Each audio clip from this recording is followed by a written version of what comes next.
안녕하세요. 저는 발표 어떻게 해야 할까에 대한 발표를 준비한 미디어학부 이유진입니다. 목차는 크게 세 가지 항목으로 나누는데요. How to start, How to speech, 그리고 How to PPT 이렇게 세 가지로 나눠서 설명을 하도록 하겠습니다. 첫 번째는 How to start입니다. 유학생 또는 교환학생의 경우 발표를 어떻게 시작해야 할지 몰라서 난감한 경우가 굉장히 많다고 하더라고요. 한국의 경우 교수님께서 주제를 하나 던져주시면 알아서 내용을 구성해서 발표해야 하는 경우가 대부분이기 때문입니다. 그래서 눈치껏 교수님께서 어떤 발표를 좋아하실지 또 해당 수업과 발표하고자 하는 내용의 맥락이 맞는지를 잘 살펴봐야 합니다.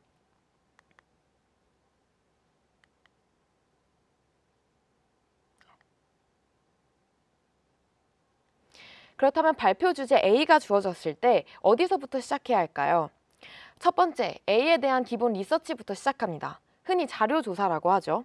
저는 포털 사이트에 A를 검색한 후에 이에 대한 최대한 다양한 자료를 찾아서 문서로 정리합니다. 그런데 A라는 주제가 흔한 주제일 경우에 참고할 수 있는 자료가 많은데 그렇지 않은 경우, 즉 참고할 자료가 부족할 경우에는 해외 문서 또한 참고합니다. A를 영어로 검색해서 이제 영어로 쓰인 자료들까지 끌어모아서 참고하는 거죠. 기본적인 리서치가 끝나면 대충 A에 대한 지식이 생기게 됩니다. A에 대한 본인의 생각도 어느 정도 각이 잡히게 되죠. 이를 바탕으로 발표 준비의 핵심인 발표 목차를 정해야 합니다. 사실 발표 목차는 발표 주제에 따라서 그리고 발표자에 따라서 정하는 방법이 굉장히 천차만별입니다. 그러나 저는 일단 가장 무난하고 기본적인 발표 목차를 정하는 방법을 설명을 하도록 하겠습니다. 첫 번째, A에 대한 주요 개념들을 정의합니다. 두 번째, A라는 주제가 등장하게 된 배경 혹은 A와 관련된 현 상황의 예시들을 설명합니다. 세 번째, A에 대해서 나온 또는 A를 둘러싼 논쟁점들에 대해서 살펴보고 마지막으로 네 번째, A에 대한 본인의 생각이나 또 전달하고자 하는 주요 메시지를 정합니다. 구체적인 예시를 들어서 설명을 해보도록 하겠습니다. 제가 이전에 들었던 성과 욕망의 철학이라는 수업에서 성적 자기결정권이라는 주제로 발표를 한 적이 있습니다. 이 발표의 경우에도 교수님의 추가 설명 없이 알아서 성적 자기결정권에 대해서 조사를 하고 또 내용을 구성해서 발표를 해야 했습니다. 제가 설정한 목표는 다음과 같았는데 개념 및 문제, 발제 1, 발제 2, 발제 3, 그리고 마지막 논의 이렇게 목차를 구성을 했었고 여기서 발제란 논쟁점과 같은 의미입니다. 그때 발표했던 PPT를 잠깐 같이 살펴볼게요. 목차를 이런 방법으로 짰었고 먼저 개념 및 문제에서는 자기결정권과 성적 자기결정권의 사전적 정의에 대해서 살펴보았습니다. 다음으로 성적 자기결정권이 침해당하고 있는 현 상황의 예시들을 제시를 하고 그리고 이를 통해서 어떻게 성적 자기결정권을 행사해야 할까라는 문제의식을 도출해냈습니다. 첫 번째 논쟁점에서는 데니시 거리라는 영화를 통해서 트랜스젠더의 성적 자기결정권에 대해서 살펴봤습니다. 두 번째 논쟁점에서는 실제 법적 사례들을 통해서 청소년의 성적 자기결정권에 대한 문제를 다루었습니다. 세 번째 논쟁점에서는 간통죄 폐지 사례를 통해서 국가의 성적 자기결정권 개입 여부에 대한 문제를 다루었습니다. 성적 자기결정권이라는 큰 주제 아래에서 트랜스젠더의 성적 자기결정권, 청소년의 성적 자기결정권, 그리고 국가의 성적 자기결정권 개입 여부까지 이렇게 총 3가지 세부 항목으로 논쟁점에 따라 나누었습니다. 특히 첫 번째 논쟁점의 경우에는 단순 사례가 아니라 데니시 거리라는 영화를 참고하였습니다. 마지막 논의에서는 발표를 통해 전달하고자 하는 메시지를 전했는데 대강 말하자면 성적 자기결정권이란 침해와 방종이라는 범위 사이에 책임, 생명, 건강, 가족 등의 문제를 생각해 얻어야 하는 성적 자유다라는 메시지를 끝으로 발표를 마쳤었습니다. 이 외에 여러 가지 팁을 또 말씀을 드리자면 첫 번째, 다양한 자료를 참고하라입니다. 최대한 다양한 자료를 참고하는 것이 좋습니다.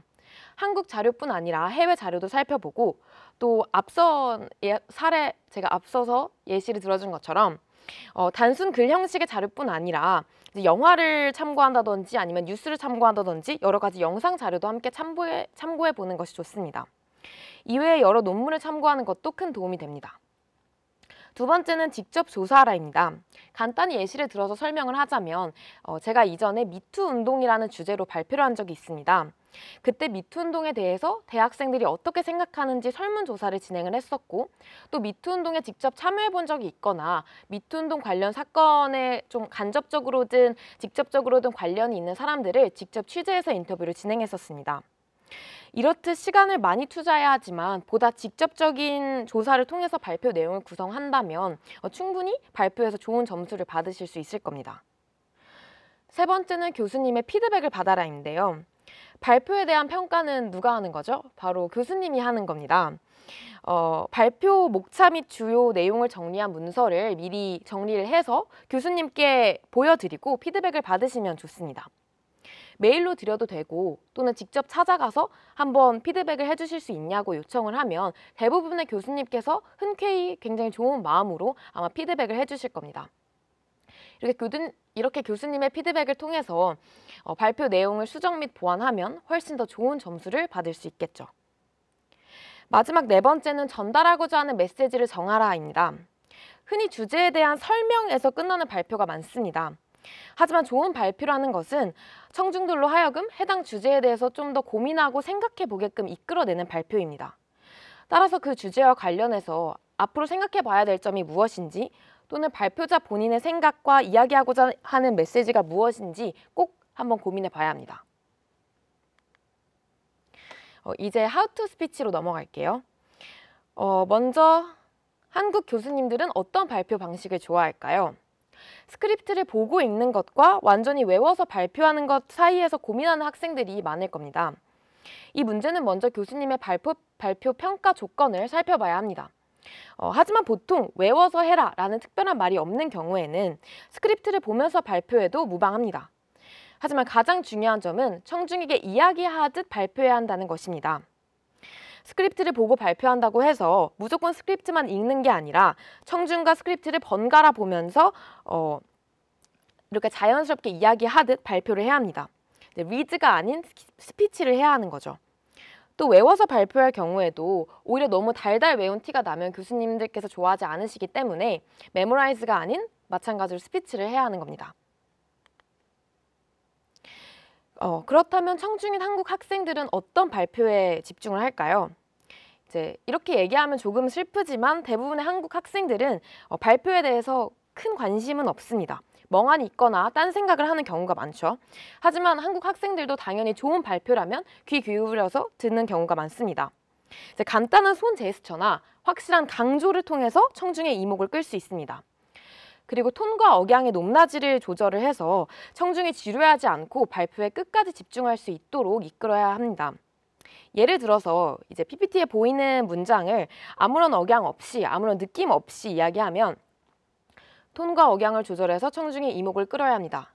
이렇게 얘기를 할 수가 있겠죠. 그런데 제스처를 좀 사용을 하고 억양을 넣어서 얘기를 하면 톤과 억양을 사용해서 청중의 이목을 끌어야 합니다. 이런 식으로 발표를 하면 아무래도 차이점이 생기게 됩니다. 마지막으로 한국어를 유창하게 못해도 괜찮나요? 당연히 괜찮습니다. 한국어를 유창하게 하지 못하는 경우 생기는 문제점이 어떤 내용을 말하고자 하는지 이해가 되지 않을 경우입니다. 발표를 처음부터 끝까지 모두 기억하는 사람은 없습니다. 발표자가 강조하는 부분, 또 발표자의 태도, 처음과 마지막 정도만 기억을 하겠죠.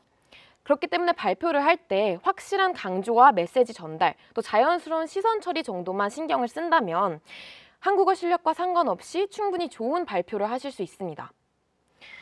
실제로 이전 학기에 제가 들었던 수업에서 한 중국인 유학생분이 발표를 하셨는데 그분 같은 경우에 한국어 발음이 완벽하지는 않았지만 충분한 자신감과 또 자연스럽게 이야기하는 말투로 발표를 했기 때문에 교수님께서 굉장히 칭찬을 하셨던 기억이 있습니다. 마지막은 How to PPT입니다. 어떻게 PPT를 만들어야 할까요? PPT는 간단한 팁 정도만 설명을 하도록 할게요. 한국 교수님들께서 좋아하는 PPT는 무조건 깔끔한 PPT입니다. 사실상 대부분의 한국 교수님들은 PPT가 얼마나 예쁜지는 크게 신경 쓰지 않으십니다. 읽기 편하게 깔끔한지 또 중요한 내용이 얼마나 강조돼서 들어가 있는지 정도만 보시죠. 그러나 오히려 깔끔한 PPT가 더 만들기 어렵다는 거 다들 알고 계시죠? 이제 몇 가지만 기억하면 되는데 먼저 글씨색 같은 경우에 한두 개로 통일합니다. 저는 보통 기본색 1개 그리고 포인트색 1개를 정하는데 이 PPT의 경우에는 기본색은 검정색, 포인트색은 진홍색으로 잡았습니다. 폰트도 한두 개로 통일을 하고 폰트의 경우에는 네이버 폰트 자료실에 있는 무료 폰트 또는 제가 애용하는 사이트인데 다폰트라는 사이트에 이제 무료 저작권인 영문 폰트를 다운받으실 수 있습니다.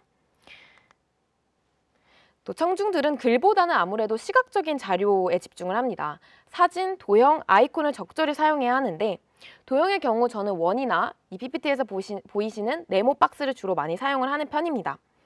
아이콘의 경우에는 더 나운 프로젝트라는 해외 사이트가 있는데 유용한 아이콘이 정말 많습니다. 이제 트리라는 단어 하나만 쳐도 정말 다양한 아이콘이 나옵니다. 저는 여기까지 발표를 잘하는 방법을 설명드렸습니다. 여러 가지 팁들과 또 주의해야 할 점을 이야기를 했는데 여러분 발표의 가장 중요한 부분은 자신감과 여유로움입니다. 낯선 환경에 또 낯선 사람들 앞에서 발표하는 것이 쉽지만은 않겠지만 충분한 자신감만 있다면 발표뿐 아니라 여러분은 뭐든지 잘 해내실 수 있을 겁니다. 네, 감사합니다.